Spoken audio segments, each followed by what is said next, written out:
Bonsoir, bonsoir, bonsoir. Bonsoir tout le monde. Kaka na cadre ya mobilisation pour bazo katabi sur internet skalate. Je profite pour mobiliser mes amis quinois et tous les Congolais qui auront l'occasion de me suivre à travers cette vidéo. Ma solo ezali moi mingi tozo solo la lelo et la tension qu'il y a aujourd'hui à Kinshasa. Bandeko nangai lelo nauti binza ozone, je nauti omona grand-père nangai pour nakendaki pour apambolanga à bénir ngai pour la journée ya lobby po bino moko boyebi lobby eza journée moko déterminante pour le peuple congolais. Nga moko pe nazoya awa na nzela donc na senti bana quartier na biso penza bazo vibrer na rythme ya lobby. Mais eloko esalinga pasi bandeko nanga et Jean Clément aussi dit ingeta bandeko nangai. Ce qui s'est passé aujourd'hui au ngai na remarqué lelo na Kinshasa et salinga pasi na yenzela ya wileri na kuti banganda loko eloko ezate. Même grande sœur na kutu akipara na e politique te ayebisinga bi Patricia pona nini Kinshasa oyo bakino baza boye bayebi ke lobby eza journée moko oyo tension eza makasi me bazo sa loko eloko ezate. Et bon, qui lelo neti ba journal lelo boye tokuta baba rekangami nzeleza ya kokauka mais marambo esalemi lelo marambo damoni lelo na kin awa on dirait que eloko ezate on dirait lo bitobima na balabala te. Mes frères et sœurs quinois, vous me faites mal, vous me faites mal. Tangu ye mope kabila zo mona babitala taba quinois ngo taba kongolango o nga fona kende. Oh, je dois partir, mais t'as là-bas Congolais, on va désintéressé. Mes frères congolais, mes frères quinois, mes sœurs quinoises, je vous le dis avec tout mon cœur.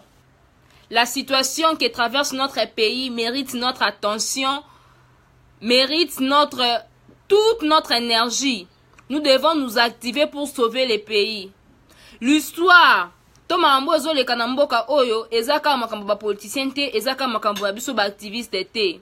Nous devons rassembler nos forces. Soyons plus nombreux, mes frères et sœurs quinois, pour que tout le monde boumbu oyo. Mbokeza n'a pas si nous souffrons. Je me demande où vous trouvez cet argent pour gaspiller dans des bars, dans des terrasses, avec la bière. Ça fait très mal, mes frères et sœurs quinois. Je suis sûre et certaine que vous aurez l'occasion de suivre cette vidéo. Mes frères et sœurs, Nini, qu'est-ce qui ne va pas avec vous? On ne vous interdit pas de prendre la bière, même dans des périodes telles que celle-ci. La période cruciale de l'histoire de notre pays, Bandeko Nangai. Vous avez vraiment le temps de prendre la bière. Ezalaka nini, topekisi muto amela masanga te meza nini Bandeko Nanga bakinois. Yango wana tika mutu lokwa kimbuta wana lobake nous aimons la bière. Nous aimons la musique, nous aimons le football. Bandeko Nangai, qu'est-ce qui ne va pas avec nous? Qu'est-ce qui ne va pas, mes frères et sœurs? Qu'est-ce qui ne va pas? Je vous appelle à la prise de conscience. La marche de demain, Ezaka Yaba catholique, c'est pour tout Congolais. Mes frères et sœurs, je vous appelle à la conscience. Dans la vie, il n'y a pas que la bière. Dans la vie, il n'y a pas que le sexe. Dans la vie, il n'y a pas que la musique, le football. Il y a un temps pour tout. En ces moments ici, Ezo Senga, mobilisation na biso nyonso. Nous devons considérer le Congo comme notre mère qui est malade, notre mère qui est attaquée. Qui est cet enfant qui accepterait de voir sa maman être battue? Qui est ce Congolais-là, mes frères et sœurs? Qui est cet enfant qui accepterait ça? Il est temps que nous rejoignions le camp du peuple. Le peuple souffre. Vous qui prenez de la bière, ok, ce n'est pas interdit, vous le faites avec votre argent. Mais, est-ce que vous pensez à ces 400 000 enfants Kassaïens qui vont mourir cette année s'ils ne mangent pas. Est-ce que vous pensez à ça, mes frères et sœurs Kinois? Notre nombre, c'est notre force. Notre nombre, c'est notre force. Imaginez que nous sommes 1 million de Kinois, de jeunes Kinois. Parce que ceux qui ont réussi la révolution au Burkina Faso, la majorité c'est jeunes. 1 million de Kinois dans la rue. Vous pensez que Kabila va résister? Vous pensez que cette armée, cette police-là va résister?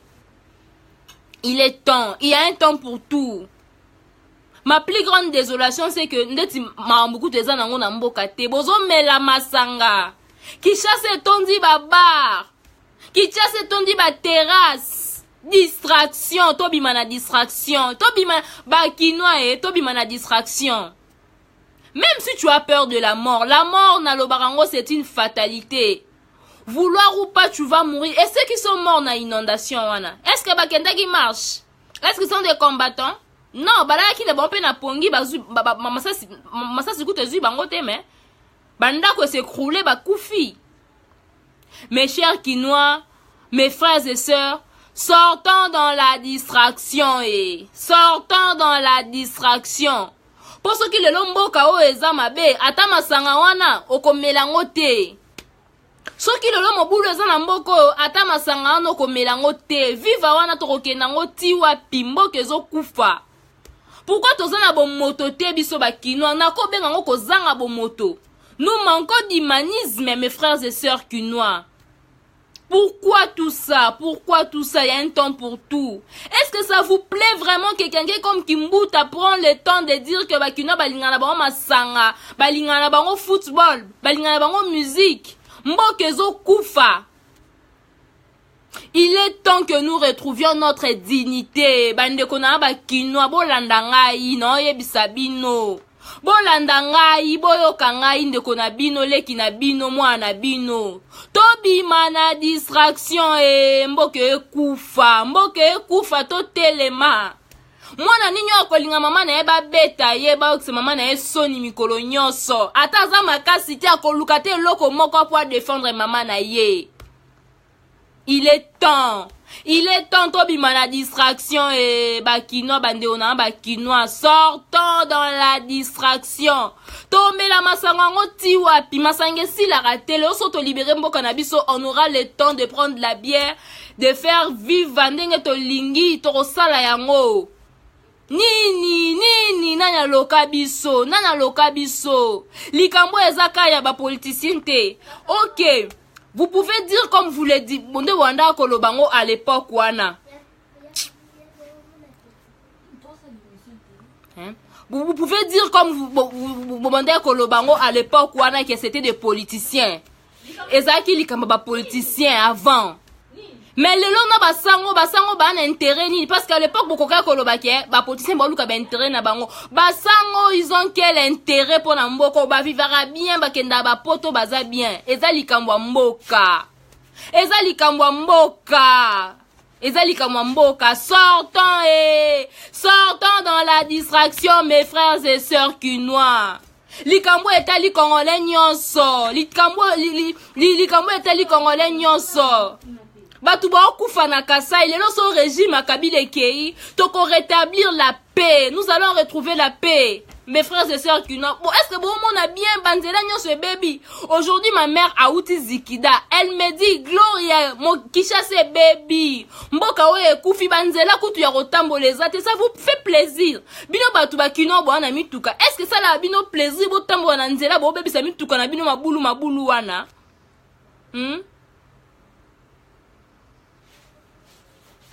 Il est temps. Bola muka, tola muka to bundela mboka na biso. Mwana moko ta kolinga mama na ye, ba beta ye, ba finga ye, ba yokisa soni. Considérons le Congo comme notre maman comme notre mère qui est humiliée. Un enfant incapable qu'il est.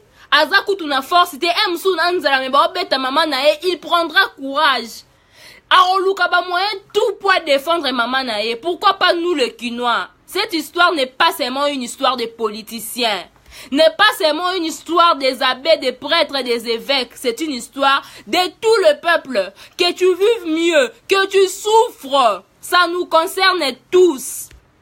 Quel pays, quelle nation nous allons léguer à nos enfants? Il y a un ami qui m'a toujours dit, Gloria, la situation que tu vis aujourd'hui, bonne ou mauvaise, ce n'est pas celle que tu vivras dans 10 ans, dans 20 ans. Lelo yo kino ko vivre bien oza mwa mutuka ozolia fufu na yo semu na kitoko mbana no kitoko, mais peut-être lobby après liwana yo bana no bako souffrir parce que mboka eza mabe. Mais si aujourd'hui malgré tu vis les luxes tout ça obi tenga pe na telemina bundela mboka na ngai, tu vas laisser un meilleur avenir à tes enfants. Il est temps, les Quinois, sortons dans ces bars, sortons dans ces terrasses-là. Rejoignons le camp du peuple. Mboka ndenge nini yango obwe lobi batu bazo annoncer grande manifestation anti-Kabila, mais batu bazo mela masangande balingi comme si de rien n'était. Bandeko na ngai, eza nini? Na bondeli bino na mutema na nga lobi tozala ebele libanda. Deuxième problème. Ba église de réveil na zongi lisusu ba église de réveil. Lobby église imoko te sala. Soki bokende marche te bo fonda na bandako bino bato ba église de réveil. So boboyo ke tolingi te po la fois passée ba ça sezo beta église de réveil ezo ningisa lokito na ba louange na bango lokuta wana. Na ba louange na bango mbwala la masasa ezo beta mbuma masango ezo lela. Mais bango bazo yemba. Soki bine boko marché te bo fanda na bandaku tolingi to ke église de réveil moko te salaki. Soki boko sambela lelo loko abino makambo to sa eza pona ba intérêt na biso eza pona peuple nyonso te bino boza ba congolais te bino ba pasteur à l'église de réveil na église na bino vous n'êtes pas des congolais. Ce que nous faisons ça ne vous concerne pas. Restez chez vous à la maison. Nous ne voulons voir aucune église de réveil ouvrir des mains. Église de réveil mon côté ça la lobby soki bo sambela bo sambela lelo bo sa ba ve na bino na tongo bozongi ne banda kuna bino lobby population congolaise ba okena ba paroisse ba sambela après prière ba okene marche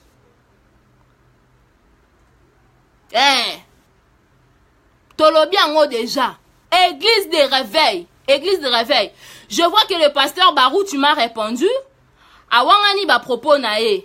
Je n'en disconviens pas. Je profite de l'occasion pour rappeler au pasteur Barouti, abenga ba fidèle na eba kota ba sanga na biso, poto retrouver liberté na biso.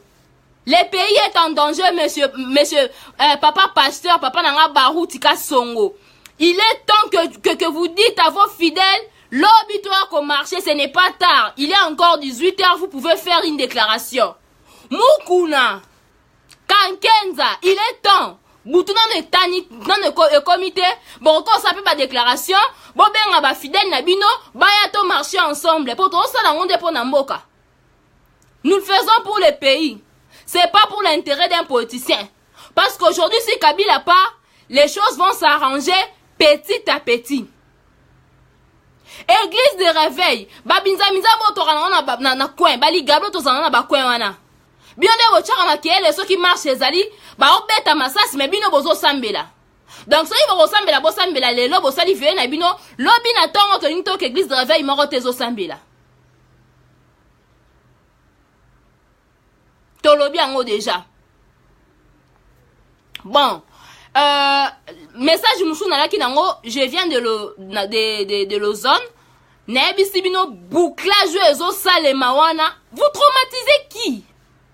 C'est pour s'aimer quoi? La panique, la peur. Mais les Congolais n'ont pas peur. Les Congolais ont fait preuve le 31 décembre. Malgré les dispositifs militaires, les Congolais ont marché. Les Congolais ont bravé la peur. C'est quoi? Spectacle bossa ba les apouani. C'est pour que to banga. Nzambe na ngai. Aucune armée n'est plus puissante qu'un peuple déterminé. Botika no intimidation bossa la biso wana. Toza na guerre te. Si vous bolingi confronter peuple congolais na la police, tona moura, tona na FARDC, na ina comprendre ngo. Ba démonstration so bo sala, pourquoi bo sala ngo na bénité. On tue les gens, il y a ADF, il y a des forces négatives. Oh, les akuna na este. Ba démonstration bo la biso wana. Arsenal militaire wana bozo exposer les biso. Biso peuple to ni na mandoki, toza ni na ba arme blanche, toza ka na ba droit na biso na ba bible na biso na mandala na biso. Siko nyoso na bosa po anini. Bande ko nanga ba policier ba papa nanga na biki papa nanga baze belé na la police. Ba yana nanga baze belé na moura. Na yebi bozana bande ko nanga ba congolais bozawana. Bo kabiso mawate. Bo kabiso mawa. Tozo souffrir. Bino bokanzi pena so mboko ezaki bientôt linga to organiser ba marche wana. Bino bokanzi paso kabila a respecter la constitution. Tout ça elinga kezala. Tout ça benemi na binote. Nous ne sommes pas des forces négatives. Nous sommes le peuple. Toza badleki na bino, bana na bino, ba mama na bino, ba noko, ba koko na bino ne ba ko marcher. Général Kasongo. Okoyo kabande kono ba congolais mawate ba onyoko ma. Ceux qui bazo marcher c'est parce qu'ils souffrent. Papa nanga Kasongo, to sala yo nini. Papa Kasongo, général Kasongo. Papa nanga na yebi ki olanda ngai. Bo kabiso mawate, to senge bino bo kabiso mawa. Pouani bobo ma biso tong to bimaka to sala kabino nini. Papa nanga Kasongo. Même pour cette fois-ci, tika population a manifesté. Pas eleki, papa nanga Kasongo yo kabiso mawa. To bunda pe pona ba policier wana ba yana nga ba policier ba noko nanga ba policier ba grand frère nanga ba policier. Eza popino pe bobo nga bozo na salaire à combien? O boko bomela biso. Moutomonye pena aza menu. Il ne présente aucun danger mozuma sa sobetier. Quand oké pe nanda kola li pe pongo ye fufo moni pe ba no pe si bango bonjour. Non. Non, botika biso to marché. Botika biso to marché. To sala ngonde pona pasi, pona bolingwa mboka ba pasi eleki. On le fait parce qu'on souffre. Parce qu'on souffre. Boka biso mawate. Boka biso mawa. Mais, une chose est sûre. Nzambe, amokondi. Les lots loba, tout loba. On peut tout planifier. Mais c'est Dieu qui a les derniers mots. C'est Dieu ici qui ne somnole ni ne dort. Il voit les souffrances de son peuple. Un jour, il va agir. Nzamba azo batin. Asala nangonga na na tango na e. Omona ba souffrance bisoto omona oyo. La souffrance des Kinois. Ba maman ba ofana na mai wana parce qu'ils n'ont pas là où habiter. Dieu voit tout ça. Ces enfants, ces 400 enfants qui vont mourir des famines. Bande qu'on a biso bazo persécuter bango ba kimi guerre na Kasai mais ba persécuter bango na Angola ba ke comme ba réfugiés mais ba persécuter bango. C'est Dieu ici voit tout ça. Na lo ba on a pasi na nga na motema, na lo ba on a kanda na nga na motema. 400 000 pas 400 mais 400 000 enfants congolais. Baroku Fananzala, il faut 1 milliard de dollars pour venir en aide ces enfants. Vous pensez que Dieu azotala passe ya ba congolais wana boy? Dieu ici va agir. Il va agir. Nzambo ka moko to sambila ya likolo wa kela likolo na se bambisi na ma ezochola wa kela moto. Wa zara na liloba suka pona vie ya moto. Il voit toutes nos souffrances. Pasi na biso nzamba omona. Il ne va pas nous laisser comme ça. Il nous viendra en aide. Nalobango tous les jours nalobi. Un jour dans ces pays, il y aura le réveil du géant. Les géants vont se lever. Les géants vont se relever. Bokoko loba. Bobi misa arsenal militaire, ba dispositif militaire na bino contre une population non armée, contre une population pacifique que nous sommes. Mais, sachez-le, makila ya bato bobo manga na lobango toujours. Et que n'a pas mbate. Mutu soko zo obeti elisa sabi, ah, na kufi po la mboka nanga. Boye ba ke ba cri wana, de douleur wana ya dernière minute, et que n'a koma tipa nzambe. Makila na bango et que n'a pas mbate. Moi je connais des familles ba kufi sa batu na marche. Mais ma lobo ba saka ba cérémonie ba sala pona kaka muto abetara lisasi.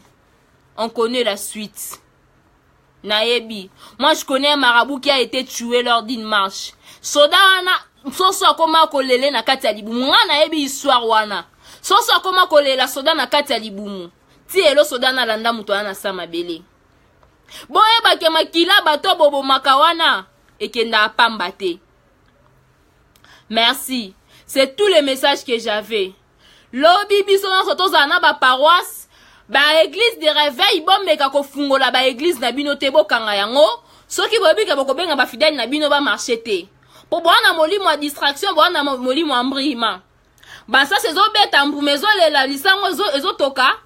Bino bozo tia makelele moi ta muto ebesika lisa sezo utela kwa kima ezate. Alors les églises de réveil botika la boza la eka ya makambo yo. Loko bino boza ba congolais te